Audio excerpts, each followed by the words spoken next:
Hi everybody, back on video. I want to share some thoughts about Shabbat Beha'alotcha. Even though we concluded the book of the Torah called Leviticus a few weeks ago, the book of Numbers continues to bring this non-tribe tribe of Levi'im into our field of focus. Fascinatingly, they have been presented as an exception to the rule. In the eponymous first parshah of Bemidbar, while the entire people are organized into clans and quadrants, assigned leaders, and counted in the census, the Levites are left out of this arrangement. They are not counted in the draft, and their census is deferred to the following parsha of Naso, and it's as a separate matter entirely. They don't have a flag, nor do they eventually receive an allotment of land in Canaan. They seem to embody a resistance to the totalizing nature of the Israelites' organization. An interesting detail of difference is found in the question of what age one becomes conscripted into service.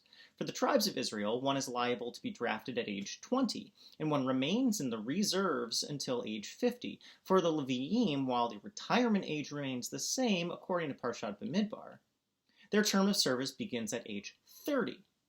Why is there a disparity? What may explain it is that while the Levites serve 10 years fewer, the conditions put on them are more demanding. While Israelites need to remain available for defense, the conscription of the Levites is the whole of their working lives. As we see in this week's Parsha, after the age of 50, they retire from their labor and do not work further. While the premises of retirement in contemporary society have changed greatly, and the notion of actually being able to cease from work becomes more foreign, this verse implies that the Levites' service in the sanctuary is intended to take up the whole of their working lives. However, here we encounter a contradiction. As cited above in Bemidbar, the age of initiation for the Levites is listed as 30. But here in Beha'alotcha, the Levi'im are conscripted into their holy labor at age 25. Numbers 8:24 reads, "This is the rule for the Levites. From the age of 25 on, they will enter the service in working at the tent of meeting." Ibn Ezra, punctilious as always, draws on this latter detail to explain the apparent contradiction. He writes that the Levites worked in the Ohel Moed, the tent of meeting, from 25 to 30, and only afterward do they begin to work with the sacred utensils and components of the tabernacle itself. Rashi, drawing on the Tannaitic Midrash of Sifrei, also sees this first 5-year period as a time of preparation. He writes, from 25 on, but elsewhere it says from 30 on. How could this be? Ketzad. At age 25, the Levites begin to learn the rules of temple labor, and at age 30, they start to work.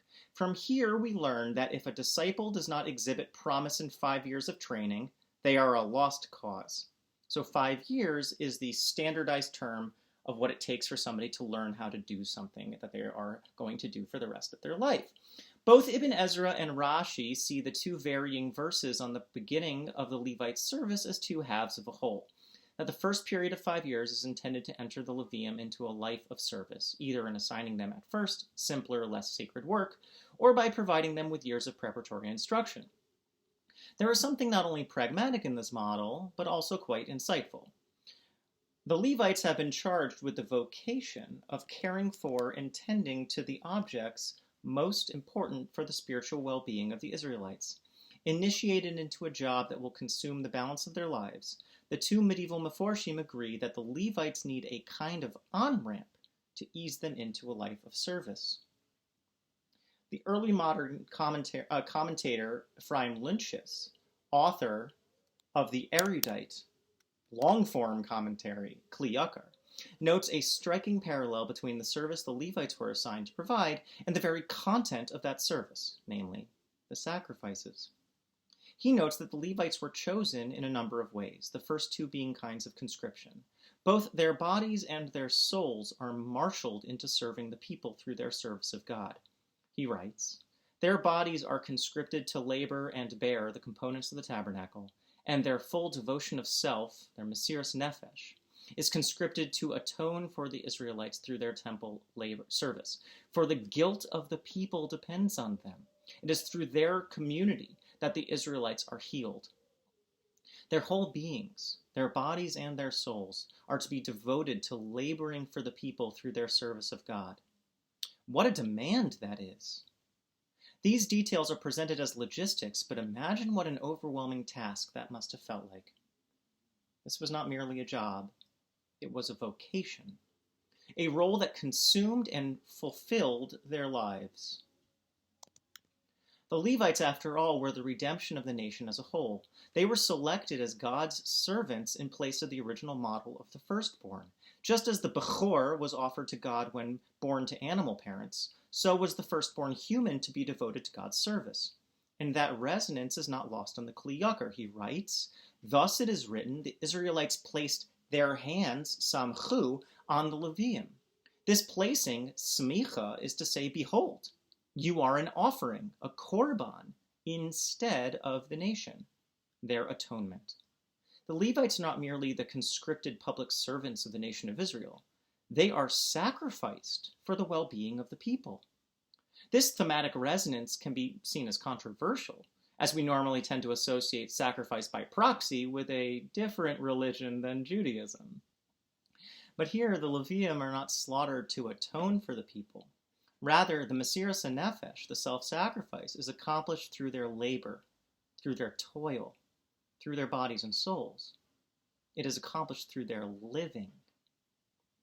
So we see in Rashi and Ibn Ezra's synthetic reading, through the lens of the Kli Yakar's thematic interpretation, a kind of pedagogy. The Levites, after reaching the age of 25, are faced with a transcendental task, one of the utmost importance, which will be the sole mission of their lives. So their entry into this life of service is one that either provides for them the training and education they need, according to Rashi, or is a more accessible, less demanding version of the job they are about to take on, according to Ibn Ezra. Now, Nachmanides, in his eternal quest to always take issue whenever Rashi says anything, ever, presents us with a different reading of these mysterious 5 years, though one that, I would argue, is aimed to accomplish a similarly therapeutic goal. He agrees with Ibn Ezra to a point, that the 25 to 30-year-olds would not be assigned any overly demanding tasks, that they will be workers on the line, not forepersons or supervisors. However, the reason he says that 25 is highlighted in this week's parshah is because it actually provides more leeway and leniency for Levites about to be called up to the majors. He explains that people can generally tell when somebody hits major ages. A 20-year-old does not look like a 30-year-old, unless they have exceptional skincare. But who can really tell what a 25-year-old looks like?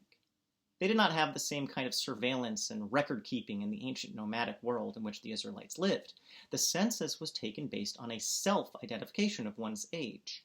Ramban writes that it would be hard for an Israelite to get away with dodging the draft, since they could easily be identified as someone north of 20, and a Levite can only look like a youthful 30-something for so long before their neighbors rat them out for dereliction of duty.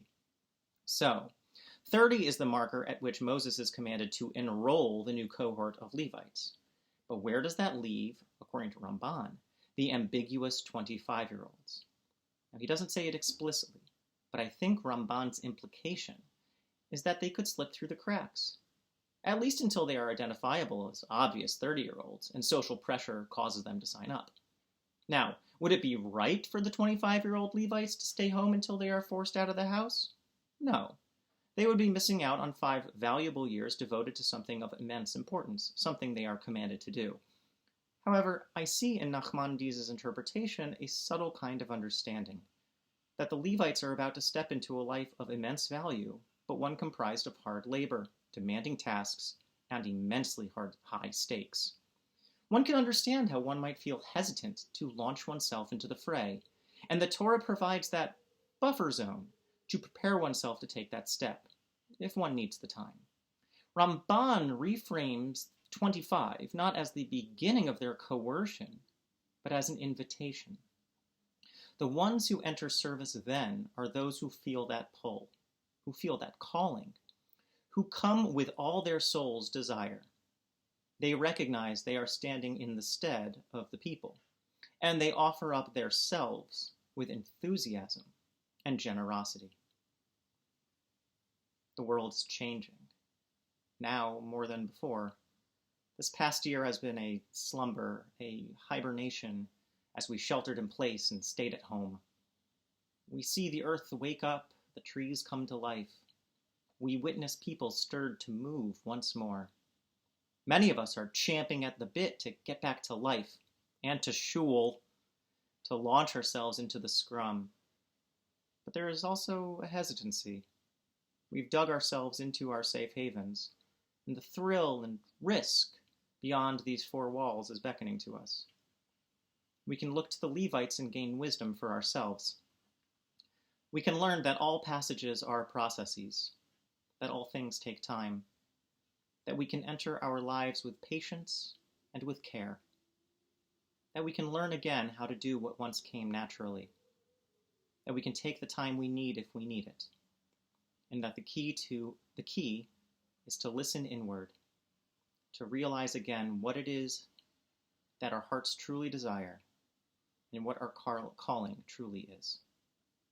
Keni Ratzon, Shabbat Shalom.